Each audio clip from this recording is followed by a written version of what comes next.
আসসালামু আলাইকুম। ইলেকশন তো শেষ হয়ে গেছে, বুট বাক্স তো আমরা ঢুকাই দিছি। বিশেষ করে একটা কথা কইতাম স্যার, নিজের দলটে জিতাইবার লাগিয়া চেষ্টা করা যেটা, এটা কোনো অন্যায় নাই।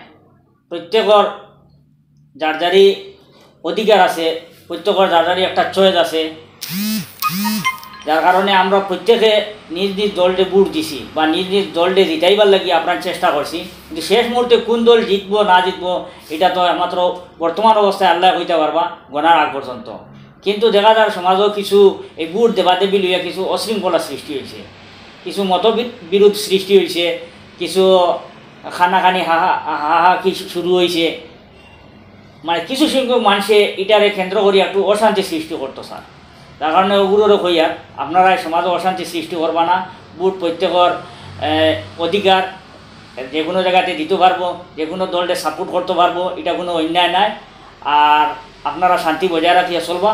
কারণ বুটের পরে আমরা তো যখন রেজাল্ট আউট হয়ে যাব তখন আমরা সারাও এক জায়গায় থাকবো, এক জায়গায় বইয়া আমরা আবার গল্প করবো, হাসি খুশি করবো, একে অন্যের লোকে আগে যেভাবে আছে ওভাবে চলবো। কিন্তু ওই সময়টা দেখা যায় একটু মানুষ উত্তেজিত হয়ে যায়। দয়া করে আপনার তো হইয়ার আপনারা উত্তেজিত হইবা না, ধৈর্য ধরবা। অনেক সময় কী হয় বুট গণনা লইয়া ঝগড়া লাগি যায়। কেউ হয় ও সেন্টার অত বুট মিলছে, কেউ ও সেন্টার অত মিলছে, ও এলাকা তত বুট মিলছে, তুমি বেশ জানাচ্ছি এই নি সেই নি ইত্যাদি মারতে খিয়া ঝগড়া সৃষ্টি হয়ে যায়। আপনারা দয়া করে ঝগড়া করবা না। যেটা আর ওই গেছে, যার বাইকে যেটা লেখা ওটা ওই বউ, আর যেইনু কেন জয়লাভ করবা তাই সবরও নেতা বনবা। যারা বুট দিছে না তারারও এমপি, আর যারা বুট দিছে তারারও এমপি। যার কারণে এটা লই হিংসা করিয়া লাভ নাই। আমরা সুন্দরভাবে চলতাম, আগামী দিন চলতাম, বর্তমানে চলতাম, মিলেমিশে থাকতাম, ওটা আমরা অনুরোধ। সুপ্রিয় শ্রোতামণ্ডলী, এই যে বিগত কালকে যে আমরা যেটা 2024 লোকসভা নির্বাচন যেটা আমরা করিমগঞ্জ লোকসভা কমপ্লিট হয়েছে, তো সমগ্র দেশ বা আসামের লগে মিলাইয়া যদি দেখা যায় ভোটের রেশিওতে আমরা করিমগঞ্জ লোকসভার প্রায় 1% বেশ মানুষে ভোট দান করছেন, যেটা হইল গিয়ে গণতন্ত্রের লগে একটা ভালো লক্ষণ। বা আমরা করিমগঞ্জ লোকসভার যারা ভোটাধিকার প্রয়োগ করছেন এরার ক্ষেত্রে দেখা যায় যে কিতা যেন মানে ভোট দিবাদ বা গণতন্ত্রের মজবুত করার লগে এরা মানে এক্সাইটমেন্টটা একটু বেশি অন্য জায়গার তুলনায়। গতিকে এটার লগে আমরা বরাকণ্ঠ পরিবারের পক্ষ থেকে সবরে সাধুবাদ জানাই। আর এই যে লোকসভা নির্বাচন যেটা এটা হইল গিয়া ওয়ার্ল্ডের সবচেয়ে বড় ইলেকশন মোবিলাইজেশন এক্সারসাইজ, যেটা হইল গিয়া ভারতবর্ষত প্রায় 97 করোড় ভোটারে ভোটাধিকার প্রয়োগ করটা এই ইলেকশন 2024 লোকসভা 1.5 করোড়েরও বেশি ইলেকশন অফিসিয়ালস আছেন, 10.5 লক্ষেরও অধিক পুলিং স্টেশন আছে, যেটা ওয়ার্ল্ডের কোনো দেশও এত বড় এক্সারসাইজ নাই। এটা আমরা ভারতবর্ষ তো একমাত্র এত বড় একটা হয়েছে।